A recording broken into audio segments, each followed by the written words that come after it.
federal indictment. And in sports, Ohio could be the next state to allow student athletes to profit off of their likeness. Newswatch starts right now.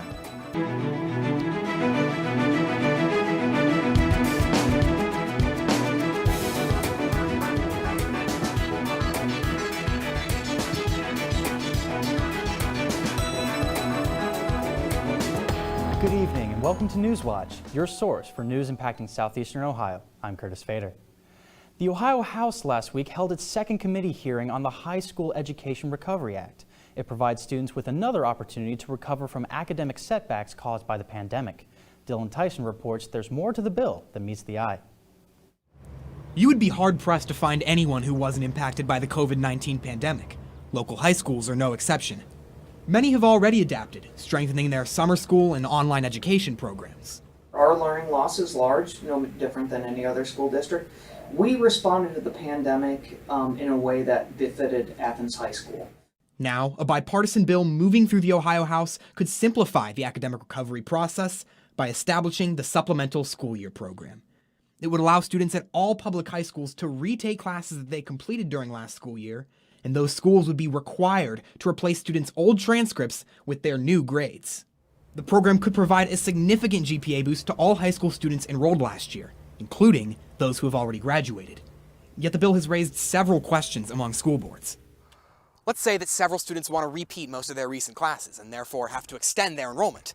How are schools expected to maintain building capacity or staff and scholarship availability? What about athletics for fifth-year students?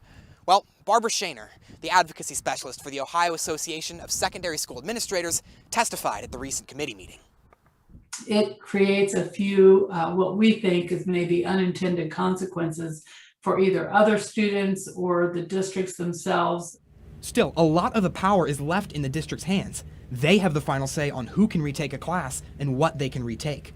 For example, school boards can regulate how many classes a student could repeat, whether a student had to have failed a class to be eligible, or if enrollment can affect a student's graduation date. But Shaner knows this power would raise difficult questions.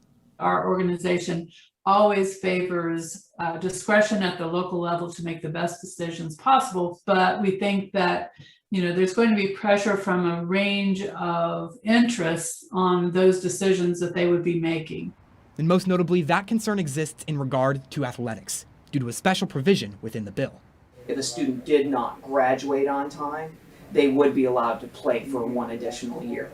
And there are mixed feelings about that. Would schools urge their star athletes to stick around for an extra year? Or would that inhibit fair access to playing time and valuable scholarships for current students? If this bill does pass, you'll have the area superintendents meet to have a discussion and determine how does this apply as a greater Athens area, meaning Athens County. Although Shaner feels the committee has addressed her and her colleagues' concerns, she believes there are better alternatives available to bring students up to speed. We just kind of feel that some of this is really unnecessary and there are already options there for kids. From the Plains, Dylan Tyson, Newswatch. The bill has nearly 24 bipartisan co-sponsors. The next committee hearing for the bill is yet to be determined. Demolition of a 4-decade-old school building in Athens began this week. The Morrison Gordon Elementary building's destruction is part of the City Schools District's facilities master plan to repurpose or reconstruct nearly all of the district's buildings.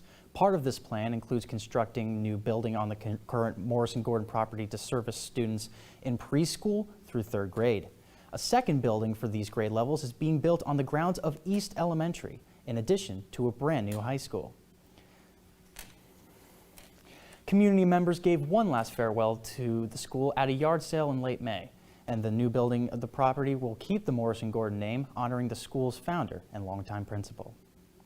Ohio University announced today its main campus and regional campuses will no longer require vaccinated people to wear masks indoors. The university's new president, Hugh Sherman, wrote an email that vaccinated people also no longer have to maintain physical distance in non-classroom indoor spaces on campus. In classrooms, everyone must keep 3 feet apart, and masks are still required in healthcare or clinical environments and on public transportation. Unvaccinated people on campus must keep 6 feet apart indoors and test for COVID-19 weekly. Sherman said vaccination is the leading prevention strategy to protect people from sickness and to end the pandemic. Social gatherings on campus continue to return as more people get vaccinated. And it looks like we're having some nice weather out there and a special event tonight out in Athens. What's going on, Ben?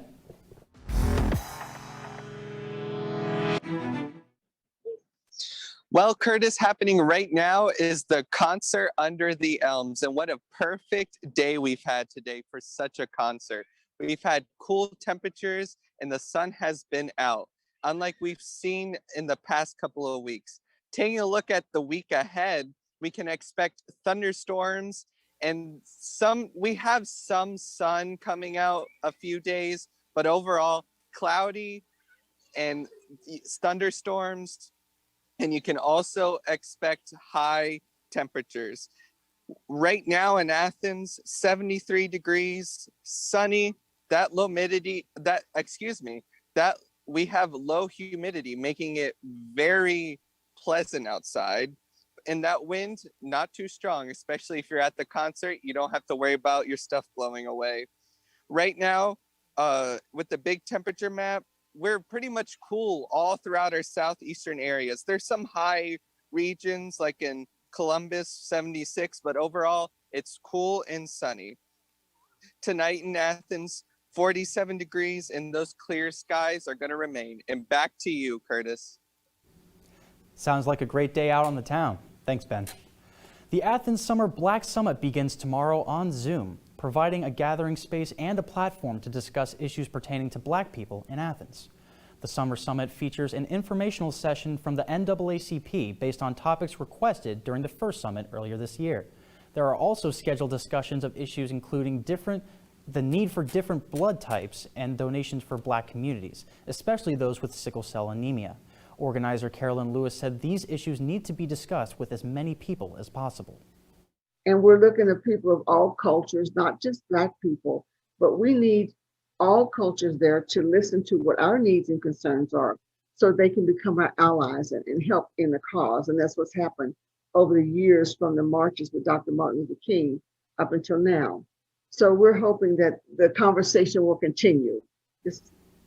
Organizer Brandon Thompson says he hopes the summit can raise the voices of all attendees and keep those dialogues in the community going. To be curious about other people, I think that's something I really hope people do.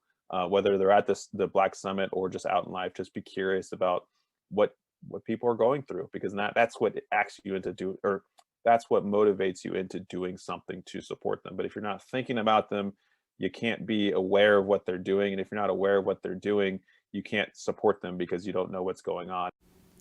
The summit will be held via Zoom tomorrow from 6 p.m. to 8 p.m. and those who want to attend can find the link at woub.org. GOP Senate leaders are looking to add a provision to the nearly completed Ohio budget. And Presidents Biden and Putin discuss pressing issues in Geneva. These stories and more when Newswatch returns.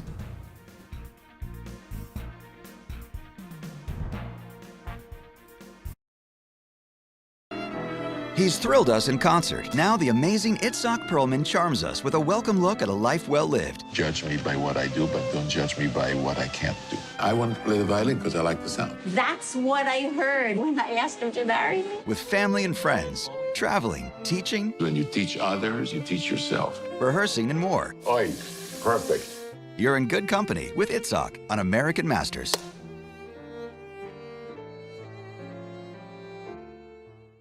Coming up on the next Song of the Mountains. I can still remember the ringing of his hammer. He was fearless in the face of founder fire.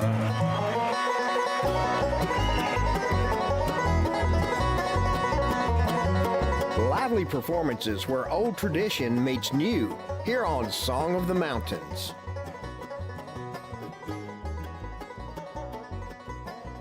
Hey, I'm Rick Steves. After being locked down for so long, I can't wait to travel again. I've had a year to dream about some favorite destinations, and I've assembled an amazing itinerary to explore together. I hope you'll be my travel partner on this unforgettable trip to Sicily, Mykonos, England's Cotswolds, northern Portugal, Tuscany, and the remote corners of Romania. Yes, Europe awaits.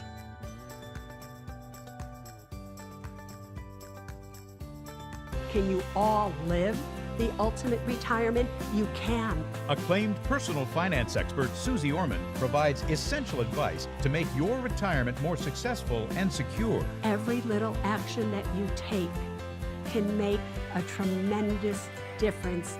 It's never too soon to begin. Fear no more. Susie Orman's Ultimate Retirement Guide.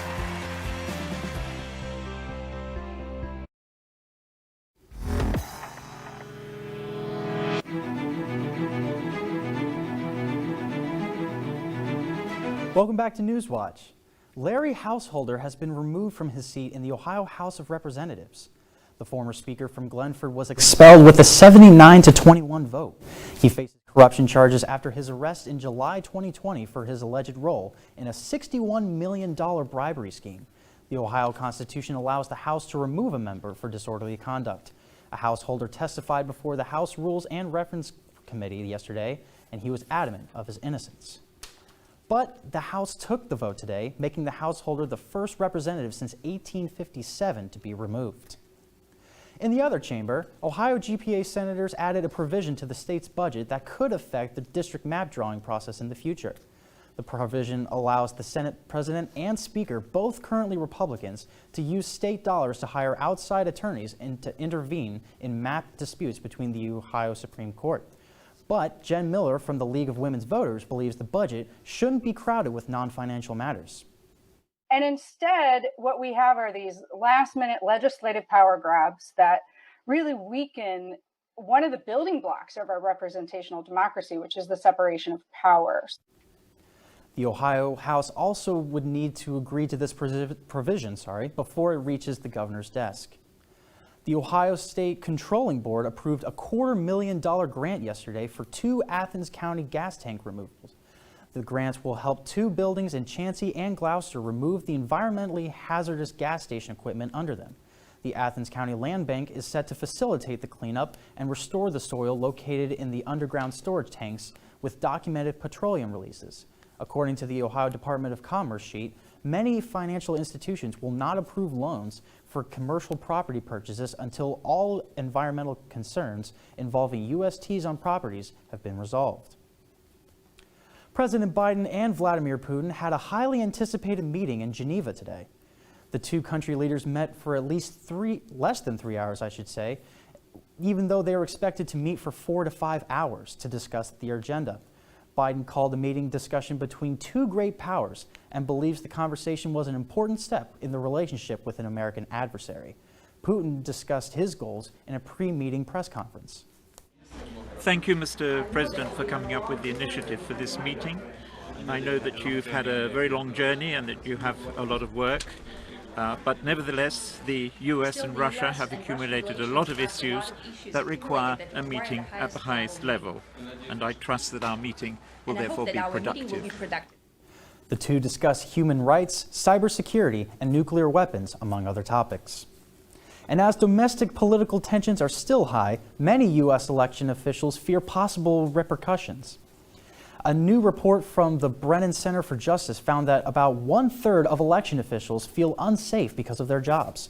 Of the 233 election officials they surveyed, about 17% say they've received threats. And the Brennan Center and the Bipartisan Policy Center said America's election workforce needs to be protected. They propose establishing an election threats task force at the Justice Department and passing new laws to protect personal information. More Americans are becoming entrepreneurs. That story still ahead. And when can we expect thunderstorms? Find out next in my full weather forecast. But first, here's a look at stocks of local interest.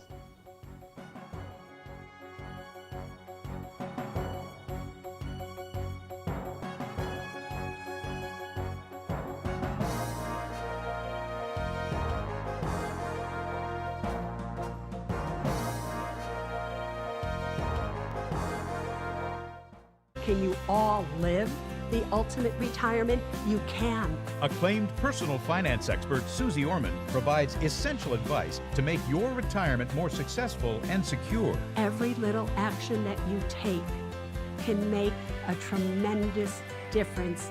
It's never too soon to begin. Fear no more. Susie Orman's Ultimate Retirement Guide.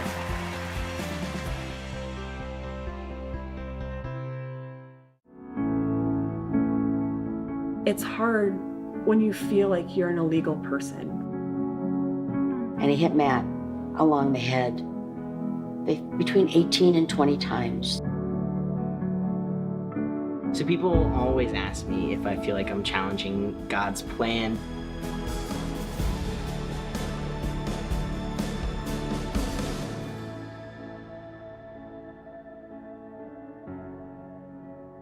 This month in Passport on the PBS Video app, your on-demand library for the best of PBS. 4 Hollywood stars are exploring their family's extraordinary World War II stories. I truly believe that if we make the right decisions, together we can create a better future. It's almost impossible to conceive of American life without The Wizard of Oz. These and other shows are available with Passport on the PBS Video app. Download it today. Hey, I'm Rick Steves. After being locked down for so long, I can't wait to travel again. I've had a year to dream about some favorite destinations, and I've assembled an amazing itinerary to explore together. I hope you'll be my travel partner on this unforgettable trip to Sicily, Mykonos, England's Cotswolds, northern Portugal, Tuscany, and the remote corners of Romania. Yes, Europe awaits.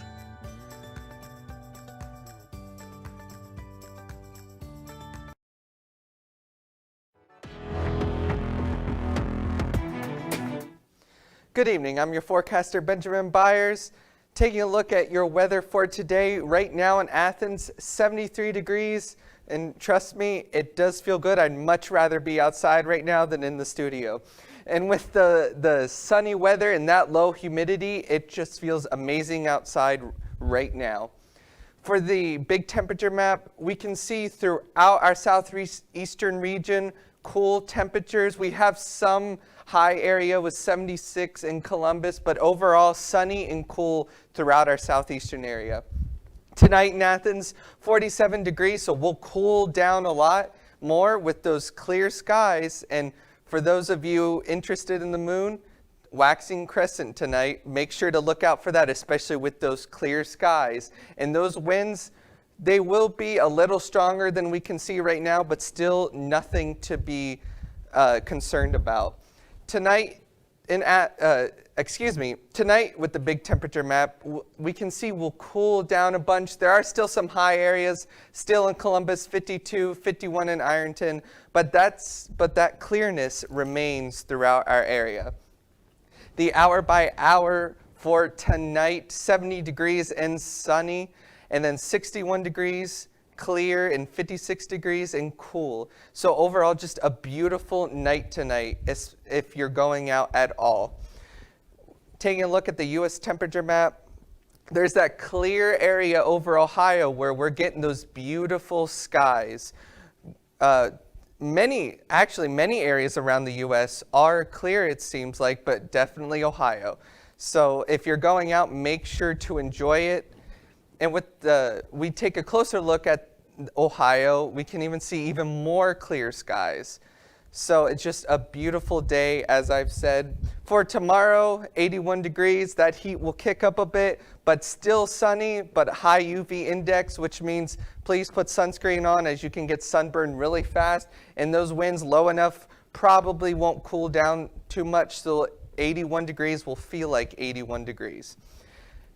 For your early commute for Athens, at 6 a.m. we'll have clear skies. 8 a.m. that humidity will kick up, but by 10 a.m. that humidity will decrease. So at least it won't be too unbearable throughout your commute, and at least no precipitation is expected throughout your commute.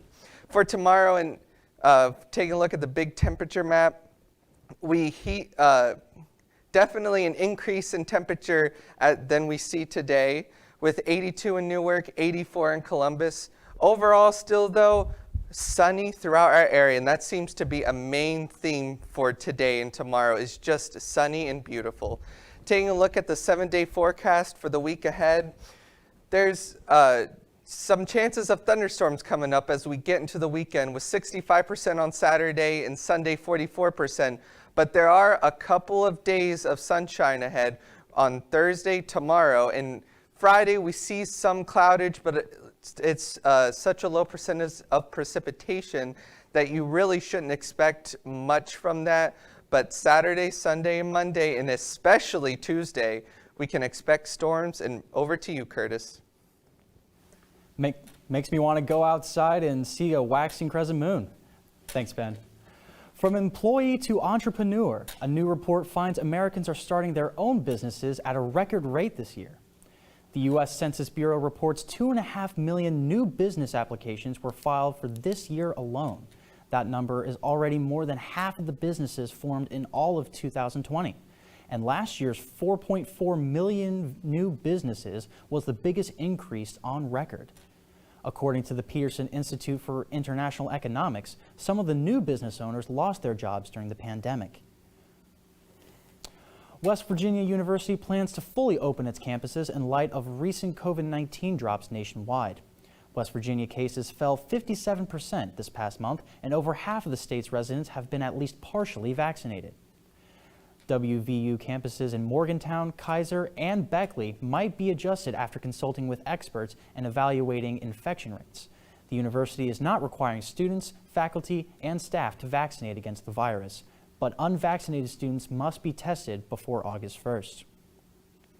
Months after the January incident on Capitol Hill, the West Virginia Supreme Court said Republican Governor Jim Justice acted within his right to an appointed lawmaker to fill a vacancy in the House of Delegates. The High Court said in a filing this month that Justice had nothing to do in the naming of Delegate Joshua Booth to the 19th District seat. GOP officials from Wayne County unsuccessfully sued to block the appointment after they alleged Justice intervened in the process.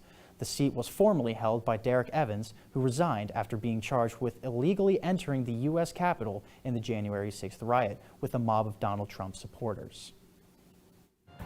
Good evening, everybody. The Cincinnati Reds have been red hot as of late, and we're in action this afternoon. Find out if they complete a sweep of the Brewers later on. And right after the break, a name, image, and likeness bill could be coming for student athletes in the state of Ohio. That and more coming up next on Newswatch.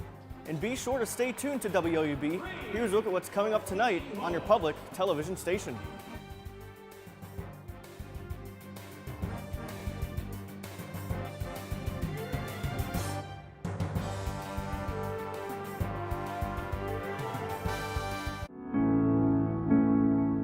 It's hard when you feel like you're an illegal person. And he hit Matt along the head between 18 and 20 times. So people always ask me if I feel like I'm challenging God's plan.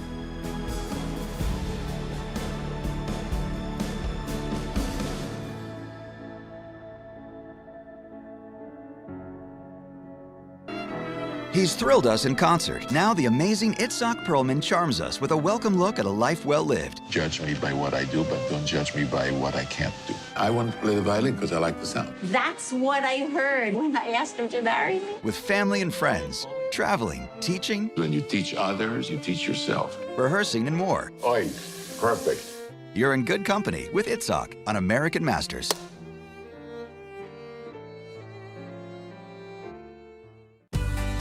This summer, get away from it all with the new comedy drama series Us on Masterpiece. Let's make it a rule. Live in the moment. The 10th annual PBS Short Film Festival. We should not let go of our roots and we should not give up. Icon, music through the lens. Cover of Rolling Stone meant you were something. An expedition with Steve Backshall Unpacked. It is a once-in-a-lifetime thing. That is awe-inspiring. All this and more, only on PBS and the PBS Video app.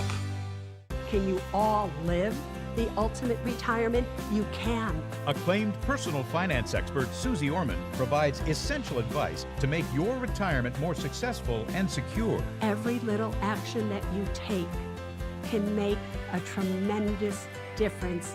It's never too soon to begin. Fear no more. Susie Orman's Ultimate Retirement Guide.